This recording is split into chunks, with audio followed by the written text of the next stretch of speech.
Halo semuanya, perkenalkan nama saya Pinina Siregar. Saya dari kelas manajemen 19A6. Di sini saya akan menjelaskan mengenai informasi konsep dasar manajemen perubahan. Konsep dasar manajemen perubahan. Pengertian manajemen perubahan. Manajemen perubahan atau manajemen of the change adalah suatu upaya yang dilakukan manajemen guna melakukan perubahan berencana dengan menggunakan jasa atau bekerja sama dengan intervenis atau konsultasi. Tujuan dan manfaat manajemen perubahan. Tujuannya, pertama, agar perusahaan tidak statis melainkan tetap dinamis dalam menghadapi perkembangan dan kemajuan teknologi. Kedua, memperbaiki efektivitas perusahaan agar dapat bersaing di pasar internasional. Manfaatnya, pertama, meningkatkan laba atas investasi perusahaan. Kedua, meningkatkan kinerja individu-individu dalam perusahaan. Ketiga, menurunkan risiko yang terkait dengan perubahan. Macam-macam perubahan. Pertama, perubahan berencana. Perubahan berencana adalah perubahan yang disengaja atau bahkan direkayasa oleh pihak manajemen ataupun usaha untuk mengumpulkan, menggunakan data dan informasi guna memecahkan persoalan sosial. Itu menurut Kurt Lewin. Kedua, perubahan tidak berencana. Perubahan tidak berencana adalah perubahan yang disebabkan karena perkembangan ataupun perubahan secara tiba-tiba. Pihak-pihak yang terlibat dalam perubahan. Hal selanjutnya yang perlu dipikirkan yaitu mengenai profil orang-orang yang terlibat dalam perubahan. Profil orang-orang tersebut seharusnya dapat mengorganisasi informasi dari semua orang terlibat dalam upaya perubahan. Setiap orang akan mempunyai prioritas dan minat yang berbeda berdasarkan fungsi mereka. Kebijaksanaan dan diplomasi harus digunakan ketika mempresentasikan tujuan perubahan kepada kelompok. Pesan yang sama harus disampaikan kepada semua orang. Bagaimana pentingnya perlu dicermati hal-hal khusus yang paling banyak relevansinya kepada kelompok. Penyesuaian pesan dan minat orang-orang ini membawa kita untuk bekerja lebih efektif dengan kebutuhan yang berbeda-beda bagi setiap individu atau kelompok. Dengan memahami perbedaan akan meningkatkan kemungkinan menghargai pengalaman teman sejawat. Dengan memahami konsentrasi dan minat setiap orang akan meningkatkan kinerja kepemimpinan. Adapun jenis-jenis manajemen perubahan. Menurut Haris Chandra 2007, berdasarkan sifatnya terdapat 3 jenis perubahan dalam organisasi, yaitu pertama, smooth incremental change, di mana perubahan terjadi secara lambat, sistematis, dan dapat diprediksi, serta mencakup rentetan perubahan dalam kecepatan konstan. Kedua, bumpy incremental change, di mana perubahan ini diceritakan sebagai periode relatif tenang yang sekali-sekali disela percepatan gerak perubahan yang dipicu oleh perubahan lingkungan organisasi. Ketiga, discontinuous change, di mana perubahan ditandai dengan pergeseran-pergeseran cepat atas strategi, struktur, budaya, dan ketiganya sekaligus. Tingkatan manajemen perubahan dalam bisnis. Pertama, perubahan individu. Disinilah peran manajer perusahaan untuk mengatur arah perubahan individu agar sejalan dengan tujuan perusahaan. Kedua, perubahan organisasi. Manajer harus memastikan sumber daya mana yang perlu berubah untuk kepentingan keberhasilan proyek dan upaya perubahan seperti apa yang harus dilakukan untuk tujuan tersebut. Ketiga, perubahan kemampuan perusahaan. Pada tingkat ini, change management berperan secara langsung untuk mengelola perusahaan agar secara efektif mampu beradaptasi dengan perubahan dunia atau pasar. Adapun pendekatan manajemen perubahan. Yang pertama, pendekatan rasional empiris. Pendekatan rasional empiris digunakan dengan dasar keyakinan bahwa perilaku orang mampu diprediksi dan mereka akan memberikan perhatian khusus atas kepentingannya sendiri. Yang kedua, pendekatan normatif redukatif. Pendekatan ini akan lebih fokus pada bagaimana seorang manajer perubahan mampu memberi pengaruh atau bertingkah laku dengan berbagai cara tertentu. Yang ketiga, Pendekatan kekuasaan koersif.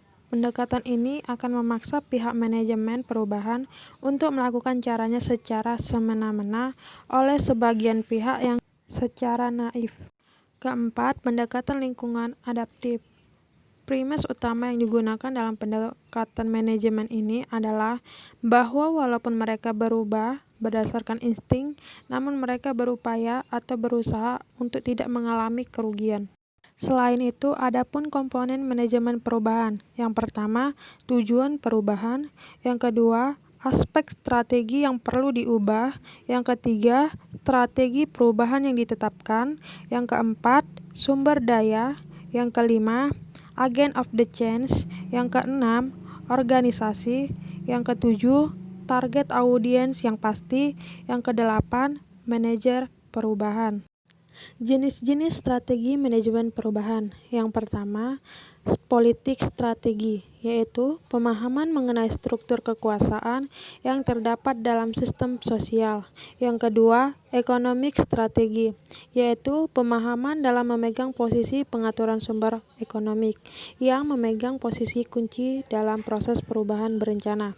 Yang ketiga, academic strategi, yaitu pemahaman bahwa setiap manusia itu rasional, yaitu setiap orang sebenarnya akan bisa menerima perubahan manakala kepadanya disodori data yang dapat diterima oleh akal sehat atau rasio.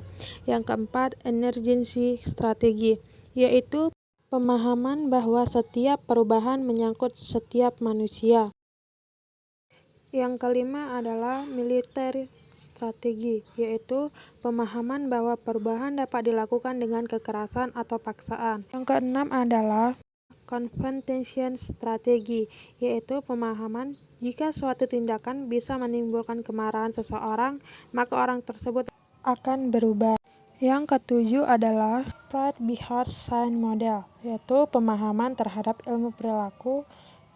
Yang kedelapan adalah followership strategi, yaitu pemahaman bahwa perubahan itu dapat dilakukan dengan pengembangan prinsip kepengikutan. Adapun strategi manajemen perubahan. Yang pertama, membangun rasa urgensi.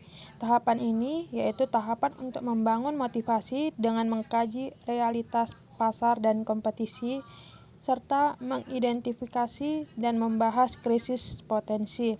Yang kedua, menciptakan koalisi penuntun. Tahapan ini dibentuk oleh koalisi untuk memulai perubahan sebagai sebuah tim yang terdiri dari orang-orang yang memiliki kekuasaan yang cukup. Yang ketiga, merumuskan visi dan strategi. Pada tahap ini, perlunya dibuat sebuah visi untuk membantu mengarahkan upaya perubahan dan merumuskan strategi untuk mencapai visi. Yang keempat, mengkomunikasikan visi perubahan.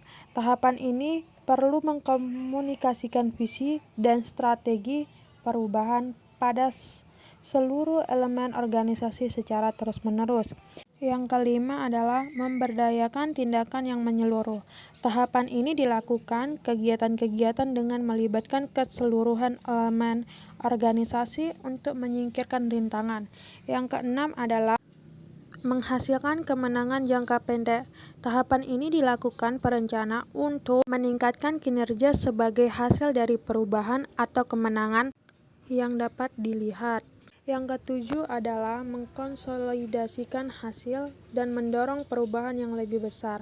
Tahapan ini dilakukan kegiatannya untuk membuat proses perubahan tersebut semakin besar. Yang kedelapan, menambahkan pendekatan baru dalam budaya. Semua hasil perubahan yang telah dilakukan dijadikan budaya kerja yang baru dengan menciptakan kinerja yang lebih baik. Langkah-langkah manajemen perubahan. Yang pertama, identifikasi tipe perubahan. Ketika melakukan perubahan di perusahaan, pertama perlu mengidentifikasi tipe dari perusahaan tersebut. Contohnya, kepala perusahaan memperkenalkan standar baru tentang kerja keras. Yang kedua, identifikasi tujuan perubahan. Tugas kedua yaitu mengidentifikasi tujuan perubahan, lalu merencanakan tujuan tersebut secara jelas dan memberikan batasan antara waktu dengan perubahan mana yang dapat diterima. Yang ketiga, identifikasi siapa saja yang terlibat. Yang perlu dipikirkan yaitu mengenai profil orang-orang yang terlibat dalam perubahan. Setiap orang mempunyai prioritas dan minat yang berbeda. Adapun proses manajemen perubahan. Yang pertama, identifikasi perubahan. Pada tahap ini, suatu organisasi atau perusahaan harus mengenal perubahan apa yang akan dilakukan. Yang kedua, perencanaan perubahan. Pada tahap ini, organisasi atau perusahaan harus dilakukan analisis mengenai lebih dalam organisasi tersebut, baik itu berkaitan dengan teknik serta pemilihan strategi umum dalam perubahan. Yang ketiga, implementasi perubahan. Pada tahap ini akan terjadi proses pencairan, perubahan, dan pembekuan yang diharapkan. Yang keempat, evaluasi dan umpan balik. Untuk melakukan evaluasi, diperlukan data yang lengkap. Untuk itu, pada tahap ini dilakukan pengumpulan data dan evaluasi data. Hasil tersebut diumpan balik dan dampaknya bisa dirasakan mereka. Itulah tadi informasi mengenai tentang konsep dasar manajemen perubahan. Saya harap teman-teman yang menonton video ini dapat ilmu pengetahuan. Terima kasih dan sampai jumpa.